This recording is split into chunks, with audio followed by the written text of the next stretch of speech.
We're coming on the air with that breaking news of a mass shooting at a 4th of July parade outside Chicago. And as we speak, the shooter is still on the loose after killing 6 people and hurting 24 others, including at least 1 child in Highland Park. You've got President Biden set to speak from the White House later this hour as we wait to see whether he will speak on camera about what happened after in a statement saying he was shocked by the violence. We're also looking ahead to another update from police in just about 15 minutes from now, all as this massive manhunt for the suspected shooter happening now.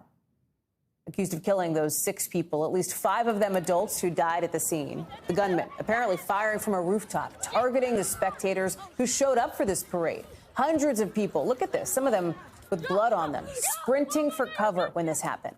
Many sheltering in place with the shooter still on the loose. The Lake County Sheriff's Department says the shooter's a young white man between the ages of 18 and 20. He's got long black hair, a smaller build. Police say they found a high-powered rifle on the rooftop that he was firing from. They say it looks like he may have climbed up on something like a fire escape and say he should still be considered armed and dangerous. We've got team coverage tonight as we look ahead to a couple of these live events. We're juggling a lot in this rolling coverage. I want to bring in Rahema Ellis first, who's been all over this shooting since it happened at just about 10:15 local time in Highland Park, again, about 25 miles north of Chicago. So, Rahema, bring us up to speed on where the investigation stands now. As we know, this manhunt is happening. More than 100 members of law enforcement out looking for the shooter. Yeah, Hallie, local, county, state, federal authorities are all on the scene trying to figure out who this person is and where this person is. In the last hour, they pointed out that they have a very active, apprehensive effort underway. They wouldn't say more than that because, of course, they don't want to tip their hand at this moment. But they are fanning out in all areas to try and apprehend this person. In addition to that, they pointed out that they are making significant progress and the gunman is being heavily pursued. Authorities have talked about the fact that they have recovered a rifle. That rifle, it is believed, and our experts have been telling us all day, that there is very likely DNA evidence on that rifle. There is very likely fingerprints on that rifle. Even if there aren't any fingerprints, there's DNA. Because that person on a hot July day outside of Chicago was probably sweating, even just from the adrenaline from themselves, to say nothing of the heat on a July day in the Chicago area. This community of Highland Park is a small community, but it doesn't matter anymore in America, whether it's a big city or a small city. Shootings happen. This community is of about 30,000 people, 25, 30 miles north of Chicago. People saying over and again, they never thought it could happen here, but it did. One person on the scene was a doctor. Listen to what he described, what he saw. Got to the 2 areas. You saw blood everywhere. You saw bodies down. You saw people screaming. You saw massive amounts of blood in the people that were gone. Their injuries were horrific.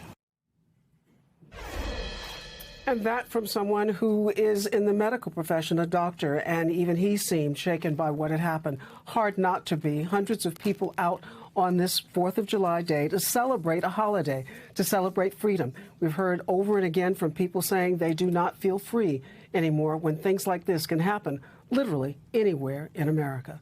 Hallie? You know, we're looking at this video, Rahema, as you're talking, not just the police presence, but the abandoned chairs, right? The leftover items that had been along the parade route as people were just sprinting to try to get to safety when they heard the gunshots. I want to play for you a little bit more. We heard from the doctor there how some other eyewitnesses are describing what happened. We heard shots. It didn't register to me that they were shots. But then people started running.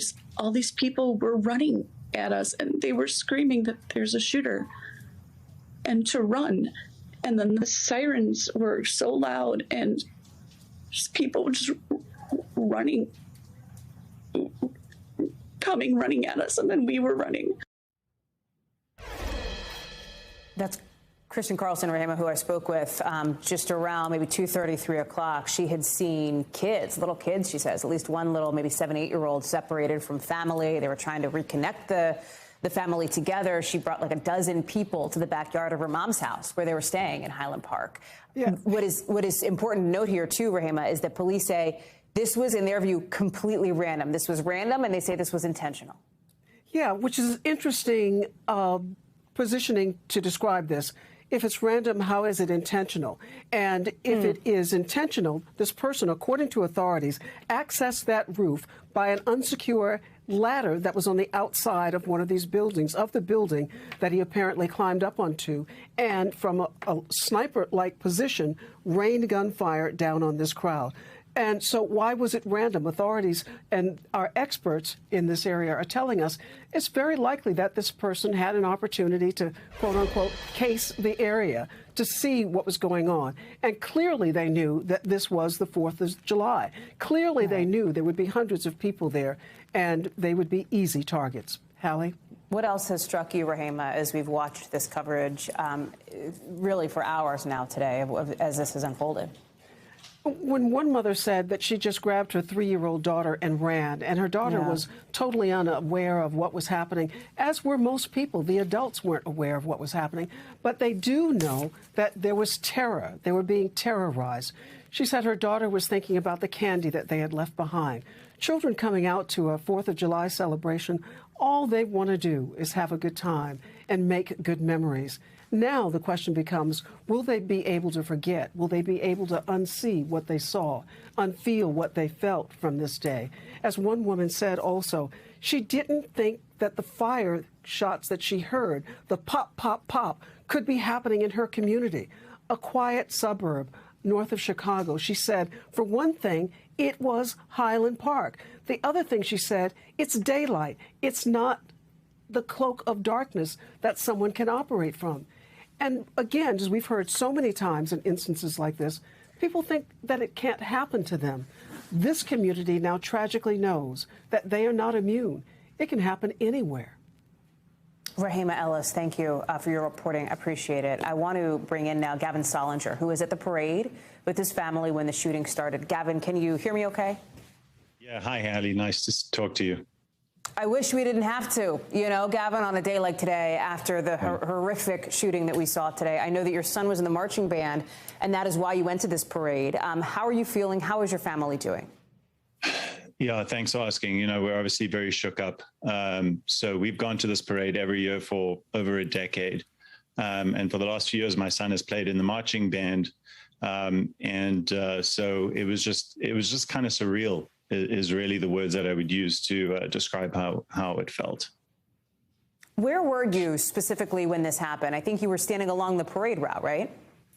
Yeah, we were actually very close to the shooting scene. So we were standing on Central Avenue near 2nd Street. And, the parade had just started. The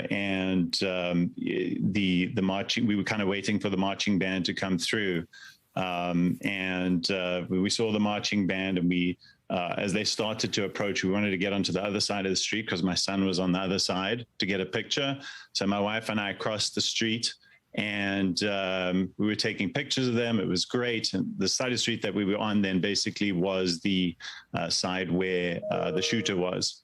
And obviously oblivious to all of what was going on. We then crossed back over after the band was done. My son and all the band people moved on. And we were standing back there with our friends and my parents. All of a sudden we started to hear this pop, pop, pop noise like everyone else has described. Did you know right away that pop, pop, pop noise was gunfire, Gavin? So my wife said to me, she's like, that's weird. Like there's firecrackers over there. And I'm like, no, those are not firecrackers. Those are gunshots. And there were so many of them. It was, I couldn't believe that there was so many shots in a row. And then it stopped for a short while. And then it continued again. You hear these things all the time. People say it sounds like firecrackers or whatever. It's like, no, it's definitely gunshots. And then people just started screaming and yelling like gunfire, gunfire, and everyone started to run. You were obviously able, Gavin, but how did you get to safety? Yeah, so, I had my parents with me, who are a little bit older, so we were trying to figure out how to get them out and away. And so everybody kind of got up and, started to move pretty quickly towards kind of away from the gunfire and kind of found a building around there that we could duck behind. And so we did that. But it's kind of one of these things where you're running away feeling like, oh, this could be my last step, right? You're just kind of hoping that nothing hits you or your family or anything as you're running away, but you're completely helpless. There's absolutely nothing you can do. And I'm thinking about your son, who I imagine stayed with the band, Gavin, right? I mean, at that point, you're separated from your kid. That was brutal. So firstly, a shout out to the band who did a brilliant job of kind of keeping the kids all together and safe. They shepherded them to the school afterwards. Thank God everybody was fine. My daughter was there as well at the parade, and she'd kind of sauntered off with a friend of hers. So we had no idea where the two kids were. Oh, man. So I'm frantically like phoning and trying to find. And then, you know, as we walk around the corner, there's a guy standing there with blood gushing out of his head and his shoulder. And I'm like nobody else is looking at him. I'm like, dude, are you okay? He's like, yeah, no, I think I'm fine. I think I just kind of tripped and fell and grazed my head. I'm like, no, you have blood coming out of your head right now. I can see you got shot. Those are like bullet wounds or grazes at least. And he was kind of in disbelief, I'm sure, just, you know, from the adrenaline and whatnot. So my wife gave him her water. We kind of got him to sit down a little bit. And then another guy had a towel from somewhere and kind of held it onto his head. So, you know, to stop the bleeding. And I called 911, and then the cops showed up, and they were very fast. And I kind of whistled, and then they saw it, and they come running out to help and attend to him. And then we were just like, we need to keep moving because we don't know if the shooter's still around or it's done. It was absolutely terrifying. And you eventually found your daughter, right? You reconnected with her? Yeah, she answered the phone, and she was smart enough to run when she heard it. And so she was halfway. We live nearby, and she was halfway home, thank God. And then my son was okay. We heard from him, and then my wife's phone started blowing up, and so yeah, it was a surreal experience. Are you feeling safe now? I have to ask, Gavin, considering that this suspected shooter, this young man, is still out there. There's this huge manhunt now with dozens of law enforcement officials searching for him. You know, we're in lockdown in Highland Park. So they've shut down pretty much everything. You're not allowed out in the streets. They don't want you driving downtown. They don't want you going really anywhere. And, you know, so it's very quiet out there. Do I feel safe? No, I will when this guy is eventually caught, and I wouldn't call him a shooter. I'd call him a mass murderer. And when he's caught and put away forever, it's just insane. Gavin Sollinger, I'm grateful to you for your time and for sharing with us what happened. I'm sure, you know, reliving the trauma is not easy, but I'm grateful to you for shining a light on what you went through. Thank you so much. Thank you. I want to let folks know what we're anticipating here in the next couple of minutes. Several live events, including, first of all, an update from law enforcement at the scene. So from Highland Park, these are the folks, if you've been watching the coverage, and if you haven't, these are from Highland Park, from the Lake County Major Crimes Task Force that are coming out and sharing updates on the search for the shooter, on the investigation itself. We are also anticipating in just about 15 minutes from now a news conference from one of the local hospitals where some of the victims were transported. Remember, 6 people killed here. 5 of them. We're going to talk more about the victims, but 5 of them adults dead on the scene. We know among the victims, the 24 victims that went to the hospital with serious or critical injuries, at least one of them was a child, according to police.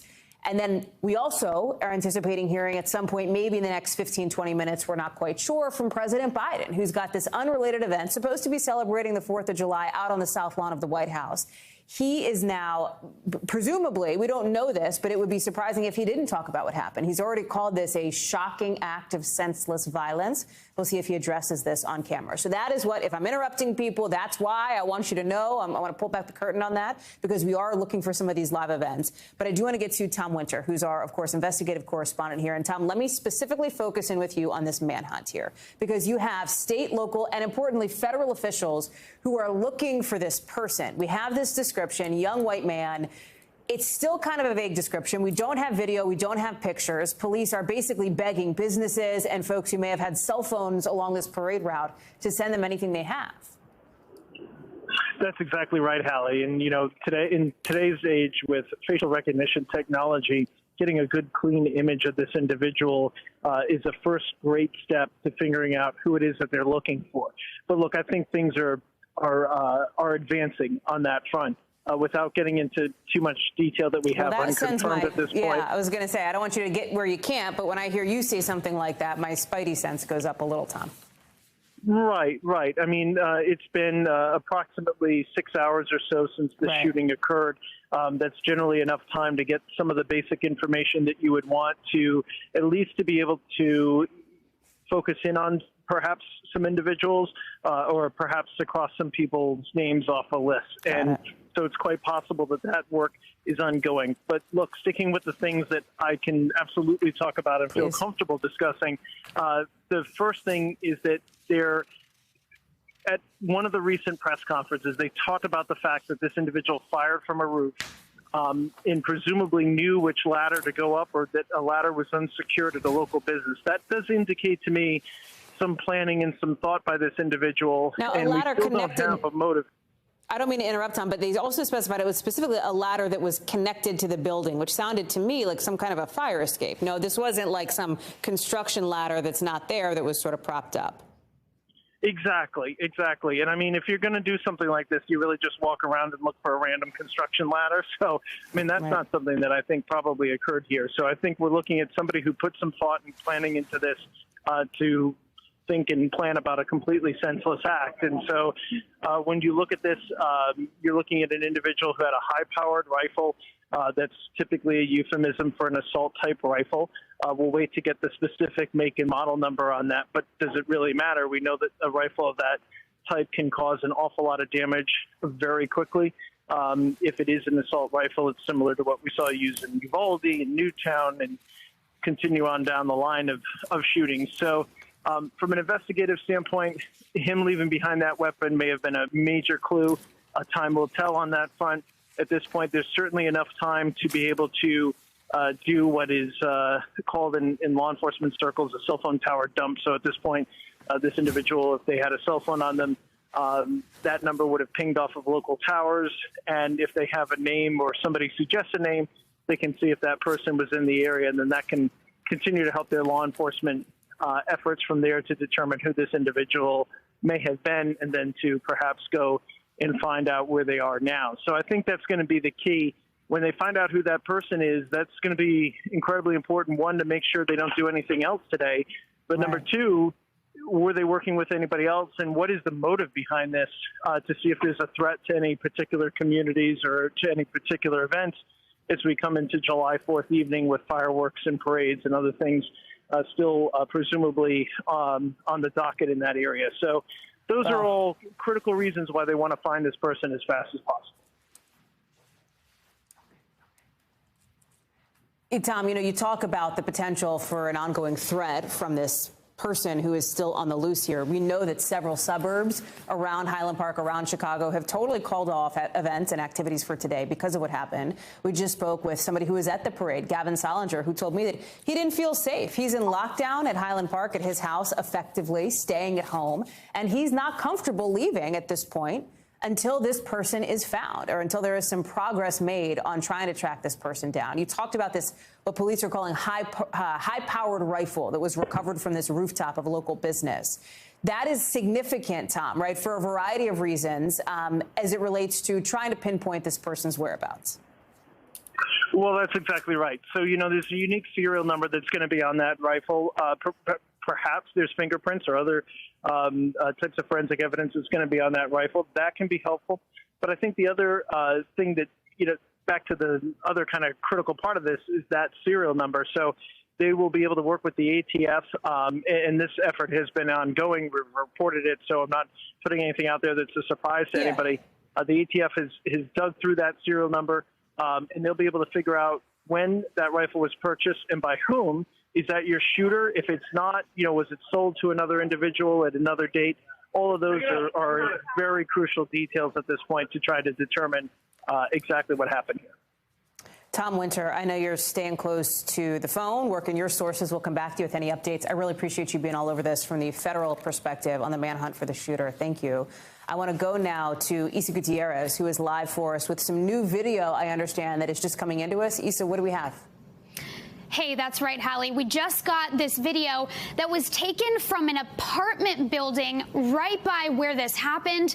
This man posting it on Facebook and also sending it to officials. I think you're going to be able to take a look at it here in a minute.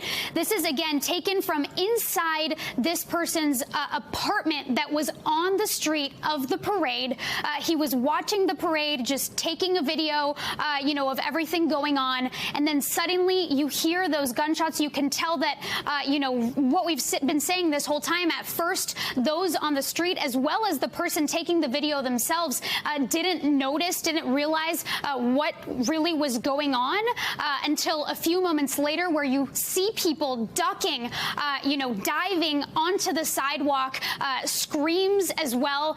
You see him start to shake, and then he wrote in his Facebook post that he then goes downstairs to try and go outside and grab his family that was outside. Take a listen.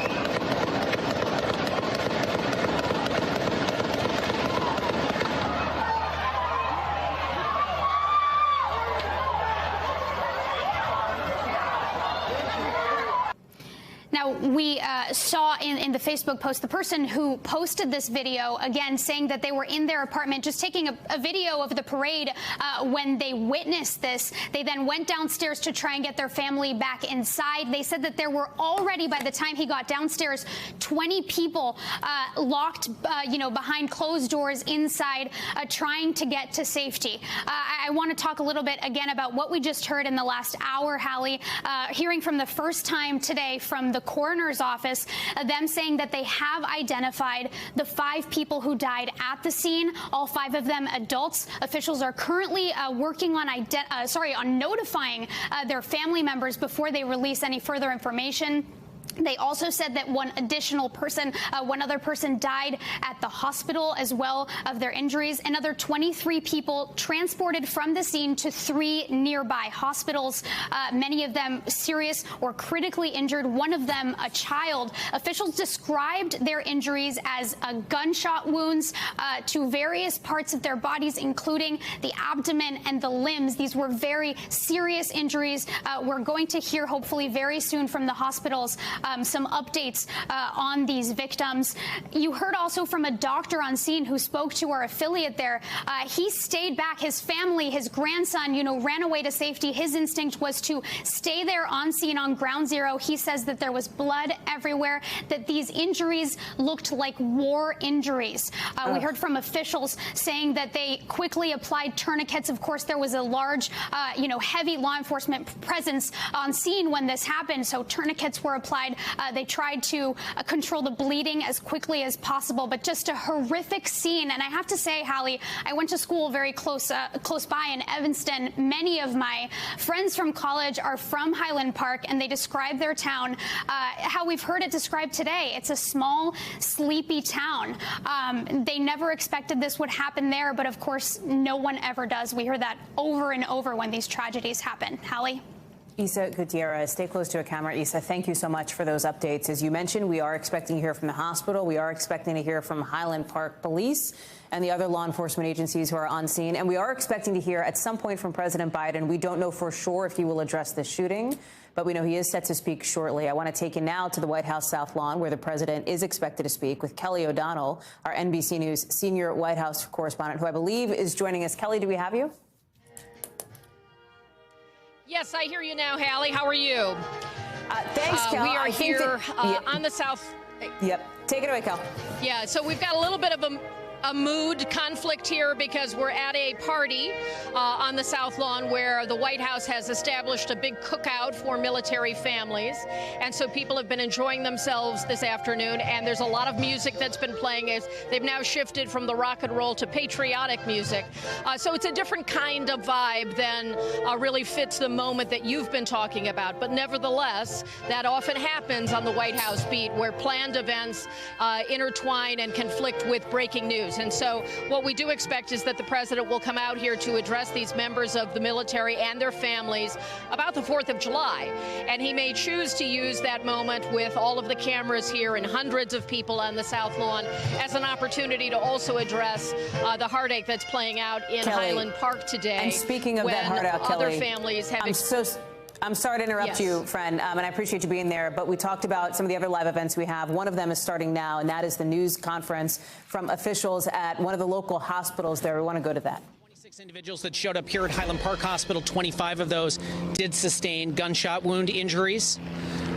Some of them were minor, some of them were much more severe, and some of those patients were in critical condition when they did arrive here to the hospital. Any commonality between the gunshot injuries?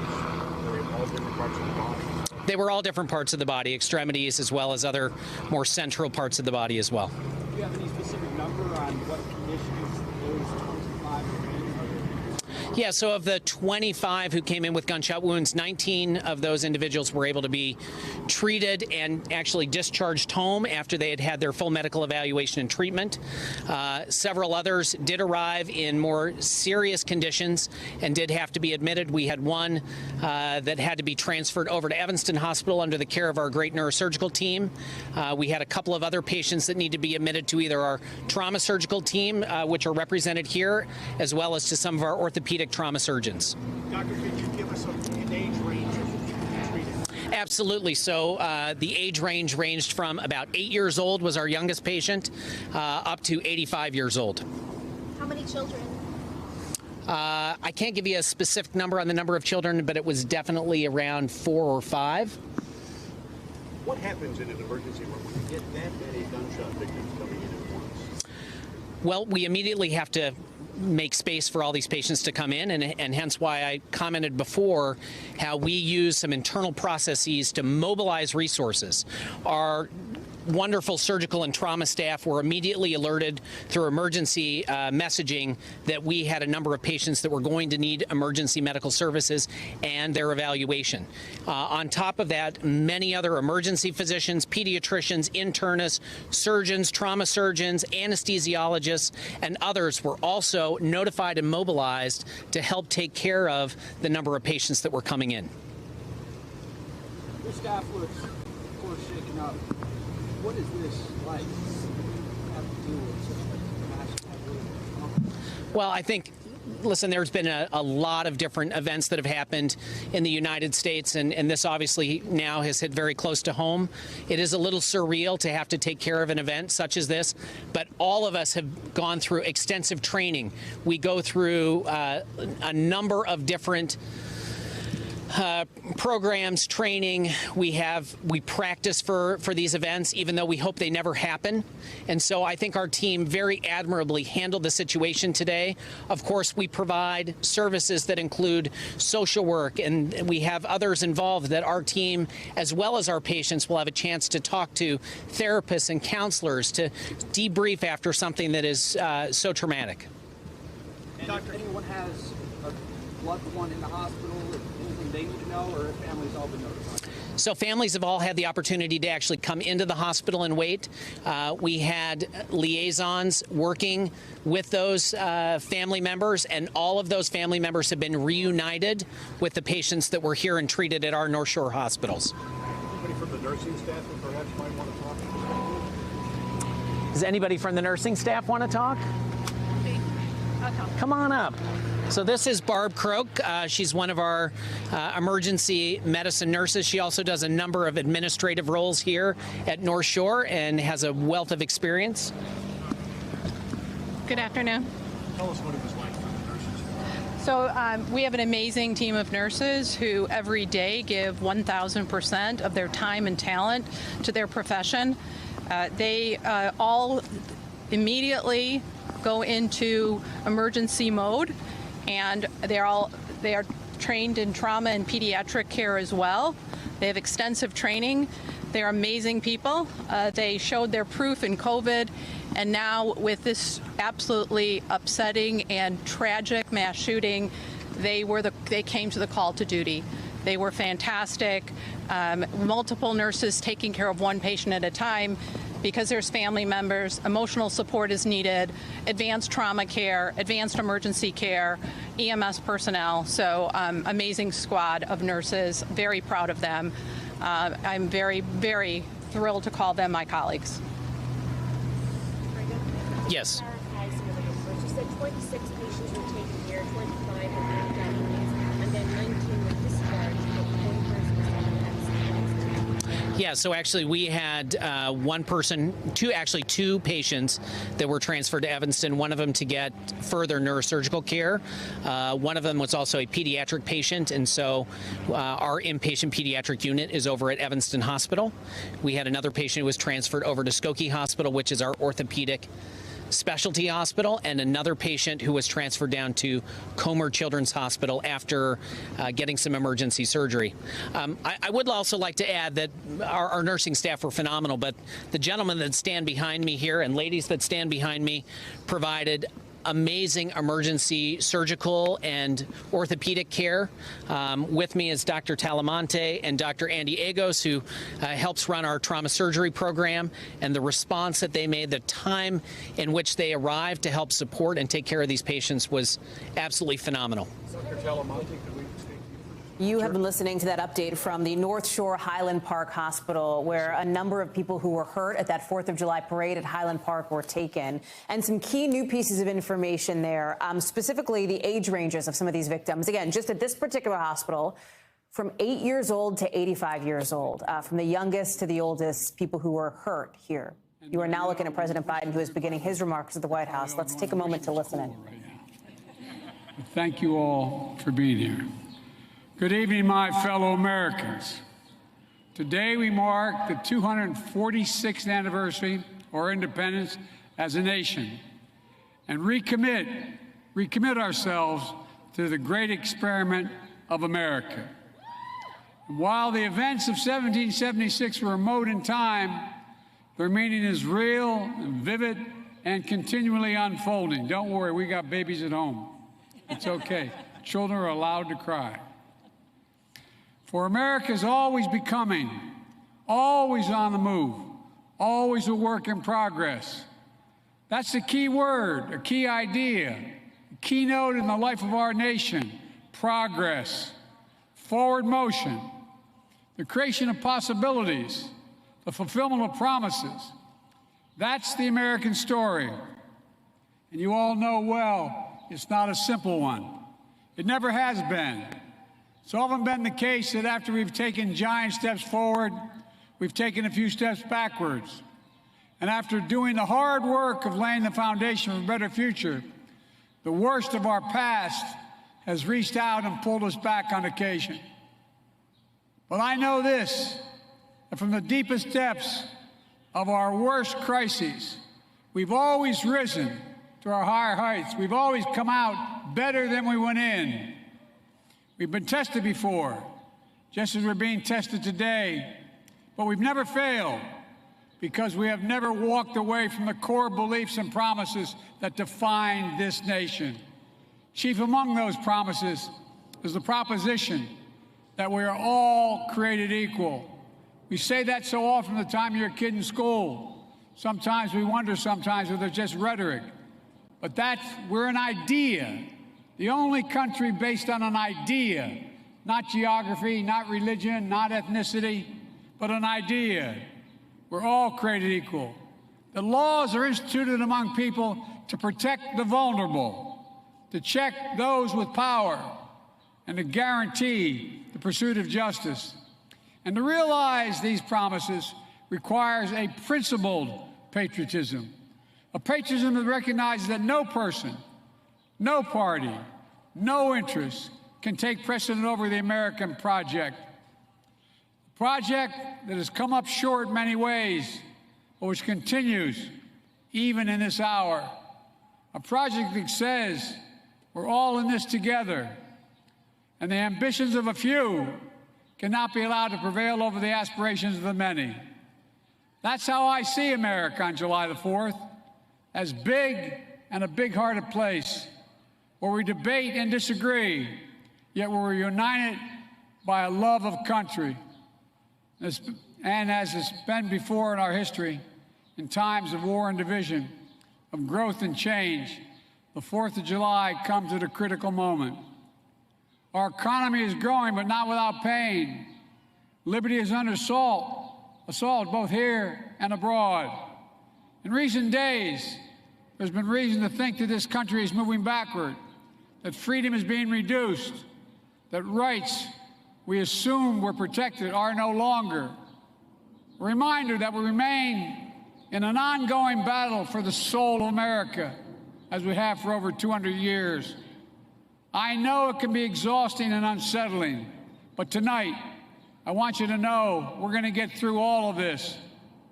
For all that we have faced, that we are going to get through this, and look how far we've come. We're reclaiming our way of life in a pandemic.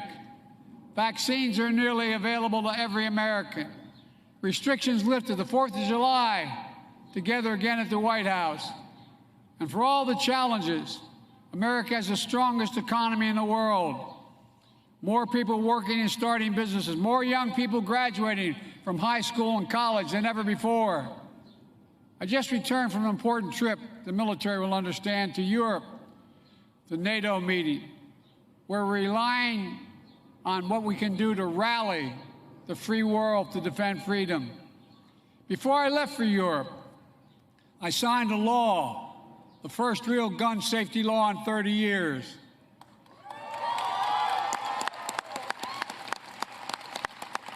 And things will get better still, but not without more hard work together. You all heard what happened. You all heard what happened today. But each day we're reminded there's nothing guaranteed about our democracy, nothing guaranteed about our way of life. We have to fight for it, defend it, and earn it by voting. To refine, evolve, and extend the calling of America to move forward boldly and unafraid. And this day reminds us of what brought us together long ago, what binds us still, and at our best, what we strive for. It's we, the people, not a hollow phrase in America, we, the people, doing all we can to ensure that the idea of America, the cause of freedom and justice and equality, does more than survive the divisions of our time, but that it shines like the sun to light up the future of our world. I know we can do this. I know many Americans look around today and see a divided country and are deeply worried about that fact. I understand, but I believe we're more united than we are divided. Even more, I believe it's a choice we make. And I believe it's within our power to choose unity and unity of purpose. As I look out tonight here at the White House, I see so many military families who understand the essential American truth. It's the greatest honor to serve as your commander-in-chief, and Jill and I are humbled to be with you tonight. Tomorrow, we'll be bestowing the Medal of Honor, the highest military award to heroic service members who represent the best of America, the backbone, the sinew, the spine of America. And on Thursday, I will bestow the Presidential Medal of Freedom, the highest civilian award, to extraordinary Americans who embody and endure the enduring character of this nation. All of them, all of you, are reminders that we're a great nation because we're a good people. It's because of you. I've never been more optimistic about America than I am today. An optimism that digs deep, never gives up. That's America. That's America. So on this day, amid the storm and strife, may we commit ourselves to a principled patriotism, to the large and complex mission to protect and make a more perfect our union, make real the Declaration of our independence, ensure that America is forever a place not marked by the thirst for power at any cost, but by a covenant of trust and hope and promise. Happy 4th of July, America. May God bless America and may God protect our troops. Enjoy the day. Enjoy. Thank you, thank you, thank you. Thanks. I just met your son. President Biden there on the South Lawn of the White House speaking in broad terms about patriotism, about the nation, about how divided we are as a country, and his hope that we can get to a place of unity. And I'm watching the president now because sometimes if he's working this rope line, there could be pool reporters in the vicinity to yell. I think they're probably stationed pretty far back. The president making only an oblique reference to the news that we have been covering now for the last several hours, and that is that horrific shooting in Highland Park, Illinois, a suburb just outside Chicago. 6 people killed at a 4th of July event, a 4th of July parade. At least 24 other people hurt and hospitalized, some of them seriously or critically injured, according to police. Let me bring in NBC's Kelly O'Donnell, who is also on the White House South Lawn. And Kelly, I know it's tough to hear. Thank you for your patience just a moment ago. The president made kind of a vague reference to the Supreme Court overturning Roe versus Wade, it sounded like, when he talked about fighting for rights in this country and continuing to fight. He referenced the gun safety law that Congress just passed and that he signed into law not too long ago, but didn't specifically talk about Highland Park in the way that he did in a statement that was released a couple of hours ago.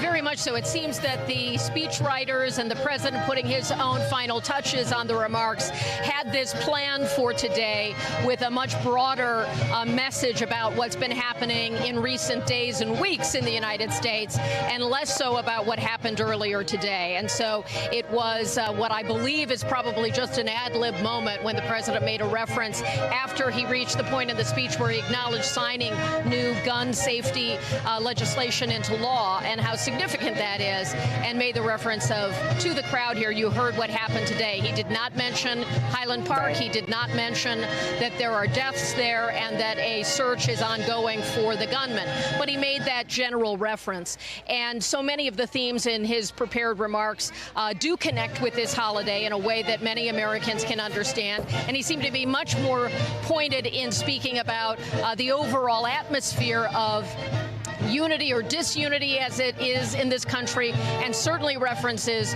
to the Supreme Court overturning Roe v. Wade. So implicit in that was kind of a call to appreciate what the country has to offer in all of the freedoms that exist, but an acknowledgement that it takes ongoing work.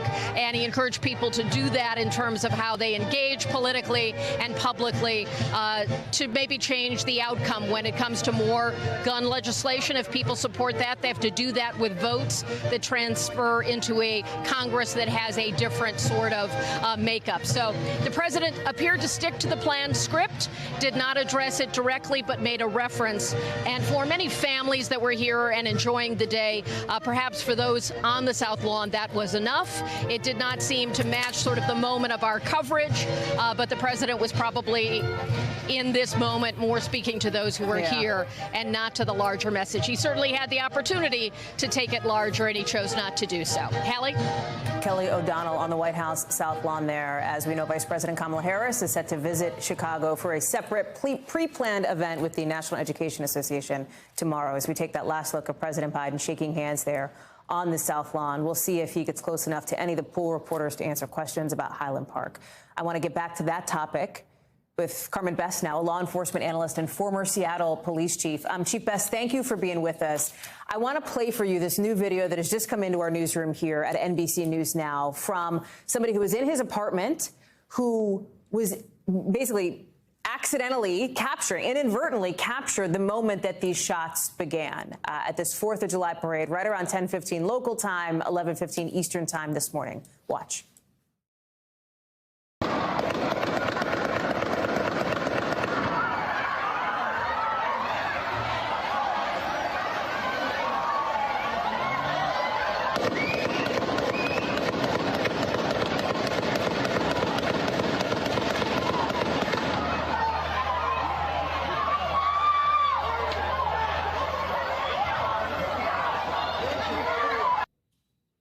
Give us your professional assessment here, Chief Best. What does that video tell you? Well, clearly, nothing there is unexpected. It looks like people were fleeing from the area. We can tell by that video at least the direction from which people were headed away from where the shots were fired. So someone looking at that would clearly, look, further upstream, so to speak, or up the street to see what happened, the direction that people were fleeing away from the shots fired.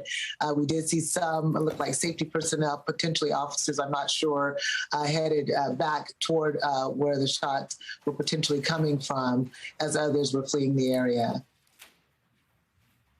And as for the shots themselves, police have described them as coming from a high-powered rifle. That is consistent with what you heard? Yes, for sure. The burst of gunfire. Hard to hear, but definitely heard a burst of gunfire. We do know from previous accounts, from updates, that it was a high-powered rifle that was used. Chief Best, we know that the suspected shooter is still on the loose. The suspected killer is still out there. Police are working to track him down. They've released somewhat of a description, right? Young white man between the ages of roughly 18 to 20 with long dark hair. He was wearing a white or a blue T-shirt, smaller build. They've asked for people to send surveillance video like the one that you just watched here that we understand has been submitted to law enforcement. What would be happening right now? At this point now, 6+ hours after the shooting itself happened. At what point is the investigation in and the manhunt, and how do you see that unfolding? Yeah, well, we're several hours into it, as you noted. There's a lot of things that have been going on. Clearly, the immediacy of getting treatment for those who were shot and injured is happening, and you tell with the hospitals. And now there's a plethora of law enforcement officials that are following up on every piece of evidence available. They are tracking so many different avenues, pulling video, getting video, as was played here, that from witnesses and others that may have been videotaping as the parade was happening, pulling video from businesses as well. They'll be searching the building where we know that the subject was on the roof, looking for prints, seeing maybe who may have been in that building or why that building, who may be associated with the general area. Maybe a suspicious call came in from a day or two before, as it's apparently, I can surmise that it looks like this was pre-planned and not happenstance. So clearly they'll be following up on all of that evidence. As Tom Winter mentioned earlier, they'll be looking at doing we call a cell phone dump, to see, what kind of cell phone transmissions were available or in the area during the time, and really going door to door as well, getting any witness information that they can. So between the witness information and the technology available, they'll be looking to try to locate this individual. Chief Carmen Best, thank you so much, Chief Best. I appreciate your perspective and your expertise here with us this evening. Thank you. We are just getting some new information in, too, from the Mexican Secretary of Foreign Affairs, who is confirming to NBC News that the Consul of Mexico says that there is a Mexican national among those killed at this parade in Highland Park, Chicago. 2 other victims who were hurt, were also Mexican nationals. As we continue to search for more information about who these victims are, we know the age range of some of them, ranging in age between 8 and 85, according to one of the local hospitals that took in some of these victims. At least 4 or 5 of the victims they saw that were hurt were children, were kids. We know that at least 6 people have been killed. 5 of them are adults who died at the scene. A 6th person died at one of the local hospitals. This has all happened on a day that many Americans, maybe you, however you're watching or listening, you might have been at a parade earlier today. You might have wanted to go to a parade earlier today in your community, in your town, in your city. So many people looking to celebrate this holiday, Independence Day, a federal holiday, folks off work, kids off school. There are other communities around the country who are looking to celebrate and who were when this news came in. NBC's Priscilla Thompson is in one of those cities, Orlando, down in Florida. And Priscilla, I wonder, have people there, I assume they've heard about what happened in the Chicagoland area in Highland Park, outside of that city. Any changes to the precautions that they're taking where you are, just to give us a little bit of an example, right, a microcosm of what's going down around the rest of the country? Yeah, Hallie, I spoke to folks a little while ago, shortly after this news broke, and so I was breaking the news to a lot of these people that this had happened. And I've got to tell you, it hasn't really changed their plans or made them think differently about their plans for today. But I want to play some of the conversations that I had with folks, their initial reactions to this news and how it is impacting the way that they're thinking about their own celebrations tonight. And then we'll talk about it on the other side. But take a listen. Anything like that is, I mean, it's unfortunate, it's tragic, and especially on a holiday, because most holidays it's when friends and family get together to celebrate and be with each other, and so to have something like that happen just kind of ruins a holiday for a lot of people. It's the 4th of July. I want to celebrate our independence, and now this happens, so definitely watching my surroundings is very important. What about you? Any concerns about going out tonight? No, it doesn't bother me. It's not going to stop me from living my life, you know? I can't just stop from going out and about, because of other people's actions. And Hallie, I felt almost a desensitization to this, with folks saying that it's not going to change any of their plans for tonight. Yes, they're watching their surroundings, but it's almost a feeling as though like that would never happen to me or happen where I am. And I was also struck by another conversation that I had with a gentleman here. And when I shared the news of what happened to him, he immediately began talking about gun laws and saying that that's because people there in Illinois aren't able to carry guns to the same extent that they are in other places. And I shared with him, well, this was a shooter on top of a roof shooting into this crowd of people and families that were gathered. And his response to that was, we need to be talking more about mental health. And so without even sort of knowing the details of the situation and who the victims are, or any of the details of who that gunman was, I've already been seeing the conversation sort of shifting in that direction here where I am in Orlando. Hallie? Priscilla Thompson live for us there in Florida. Priscilla, thank you. So back to Chicago and Illinois. We know that Governor Pritzker of Illinois is set to be holding a news conference in just about 10 minutes from now. We've talked about some of these live events we've been watching. President Biden was one of them. You saw that. He really only made an oblique reference to Highland Park without specifically citing the name of that suburb on its own. We heard from one of the local hospitals there, giving more details on the victims that they have been treating, that have been brought into them. We are still expecting to hear at some point from the Lake County Major Crimes Task Force, which has been giving regular updates along with Highland Park Police on the investigation and on that manhunt, again, that is still happening as we speak. So far as we know, the shooter not in custody. And then, like I said, we will hear from Governor Pritzker at some point. I want to bring back in Isa Gutierrez because, Isa, we're learning more about the victims here. That's right, Hallie. Like you said, we just heard from one of the hospitals that's been treating Isa, some of these. I'm so sorry. I just tossed to you, but it's because police, we mentioned that live event. Police have begun that news conference. I want to take you there live. He is 22 years of age. He is believed to be driving a 2010 silver Honda Fit vehicle, license plate, Illinois, D. David M. Mary 80653. We have numerous federal, state, and local law enforcement agencies working on apprehending this person of interest. We continue to receive tips from the public and law enforcement partners, and we are following up on every one of them. Individuals who have information to share with the police are urged to contact 1-800-CALL-FBI. Thank you. Quickly try to answer some questions. Please understand that we have teams out very actively trying to apprehend this individual. He is considered armed and dangerous. Community should not approach him. If they see him, know his whereabouts, see the vehicle, dial 911. We are considering him very dangerous. Was it the gun or what led you to this guy's name? I can't get into that yet, but investigative leads have led us to this point. Yep. Got it. Where is he from?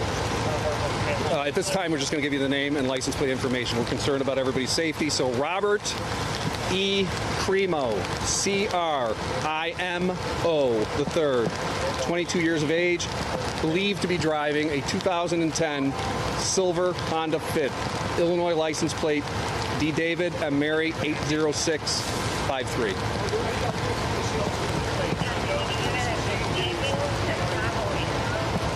Okay, let me I take it? Yeah, go. So what we said in our last update, that stands. The main area, those 4 square blocks, we're asking people just to remain extra diligent, stay there. We'll give police escorts outside of there. Be very vigilant. This person is on the loose. We're working to try to figure out if he is local or if he is taken off to another area. We have multiple teams doing that right now. So we give our law enforcement some time to do their job and try to apprehend him safely. Where's he from? He's from the area. He's from Highland Park?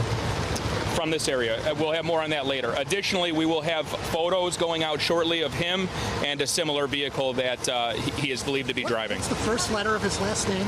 C. Charles Primo. We don't have updates. Again, the reunification post at the Highland Park Police Department is still there. Anybody that's been separated or looking for family, they should be going there. That was a silver Honda Fit. Can you say it again, the whole name and the license plate? You want to give him Sure. better job than me. His name is Robert. He goes by Bobby. Middle initial E is in Edward. Crimo, C-R-I-M-O, the third. He's 22, and again, he's believed to be driving a 2010 silver Honda Fit, Illinois license DM 80653. Okay, about an hour, 6 o'clock, we'll be back up with more updates, and we'll let you know how our apprehension efforts are going. Thank you. Where's the governor going to be? I thought he was 6 o'clock, we believe. That's a Honda. Yes. A hugely significant update from law enforcement there, identifying the person of interest here. And you heard them say it a couple of times. Bobby Crimo, Robert E. Crimo, goes by Bobby the third, 22 years old. Police had initially said maybe the age range of 18 to 20. They're now confirming he's 22 years old. We're expecting to get some pictures sometime in the next couple of minutes. Obviously, we're going to show them to you the second that we get them. Driving in a car, an older Honda Fit, 2010 Honda Fit with Illinois plates at this point. So police are asking anybody who has seen anything, who knows anything, to reach out to them. And I think Isa Gutierrez is still with us. We're working to get up Tom Winter and a couple other folks here, too. This is a big and significant deal because now there is a name. Somebody, right? People know this name. This is a person who is known to people from the Highland Park area, although police did not get more specific about where he is from. But this is a big step forward in this manhunt and in looking to capture the suspected killer, Isa. Absolutely, Hallie. You know, a couple hours ago, we'd gotten a physical description, but not much else. So like you said, we just heard from officials. He is from the area, a 22-year-old believed to be driving a 2010 silver Honda Fit with Illinois plates. Again, he's from the area. They did release his name. Originally, they hadn't, and then an official came back forward and said, you know, we want to find this guy. Here's his name. His name is Robert E. Crimo III. They said that he is known as Bobby. They're urging people to call 1-800-CALL FBI if they know anything about this person, his whereabouts. So again, just a huge breakthrough here. New information that we're getting that we'd been waiting for over the last couple of hours. And again, I want to just go back to what we heard just, 30 minutes ago or less from a nearby hospital that took most of the victims, 26 people overall. The numbers might be kind of confusing, Hallie, because we had said that 24 people had been transported from the scene to hospitals. That's still right. Those were the people who were transported directly. But what we're hearing is that many also walked in. This impacted so many people. Again, the ages of those who went to North Shore Highland Park Hospital between 8 years old and 85 years old. That just goes to show the kind of event that this was. Entire families coming together to celebrate the 4th of July for the first time in a couple of years. It's just a devastating, hard to believe tragedy today. Hallie. So Bobby Crimo, this person of interest here who police are looking for, they say that he should still be considered armed and dangerous at this point, Isa. Yep, still armed and dangerous. They're very concerned. They haven't said anything about what weapons he may or may not have. Of course, we know from officials that the weapon that was believed to be used in the shooting at the parade was left behind. They're currently investigating it, local officials as well as the FBI on scene. But yes, they described him as armed and dangerous. They said he is still on the loose, and they're very concerned. The shelter-in-place order still remains in the area. Hallie. you know, we're not showing you a picture of him because we don't have a picture yet at this point. Police are working on it. We're told from law enforcement, and you heard it there in that news conference, that they plan to release something as well as a picture. And they often will do that in some of these instances. They'll say, hey, we told you it was a 2010 Honda Fit. It might look like this, right? And show you a similar photo so that people know what to look for on the road. It is significant that they mentioned what he's believed to perhaps be driving, Issa, suggesting that this is not necessarily somebody who went back, if they are from the Highland Park area, which police suggested he is, and hunkered down at a home or wherever, that this is somebody who maybe got in a car and is on the road. And that is why they're putting out this bolo, basically, this be on the lookout for this specific vehicle. Yeah, absolutely. So they did say, their words were, he is believed to be driving this vehicle, this 2010 Honda Fit, silver with Illinois license plates, but they didn't confirm that, you know, they know for sure that that's how he left the scene. What we've been hearing from them all day is that, you know, he might have gone off on foot. He might have driven out of town. There's a, you know, Metro North train there as well that he could have gotten on. But yes, this is the first time that we're hearing them say this is the vehicle that he's believed to be driving. So he could be anywhere. They don't know. They repeated, they don't know if he's local right now or if he did go far away. Several hours have passed. So, you know, theoretically, you know, this is all speculation, but he could be very far if he's been driving since then. Yeah, and to be clear, we don't know where he is. We don't know what he's doing, but we do know his name, this person, this person of interest is identified by police. Again, Robert E. Cremo III goes by Bobby, so people would know him presumably as Bobby Cremo. Lives in the area that we're talking about here, suburbs north of Chicago, although police did not get much more specific. We expect to see some pictures, perhaps more than just a few photos of this individual, of the car that he's believed to be driving, again, a 2010 silver Honda Fit. So again, a significant moment here in this ongoing manhunt now for somebody believed to have killed 6 people at a 4th of July parade today outside Chicago. 24 others at least have been seriously or critically hurt, been transported to the hospital. A number of others have been treated and released from the hospital, too. A moment that has shaken this community in Illinois.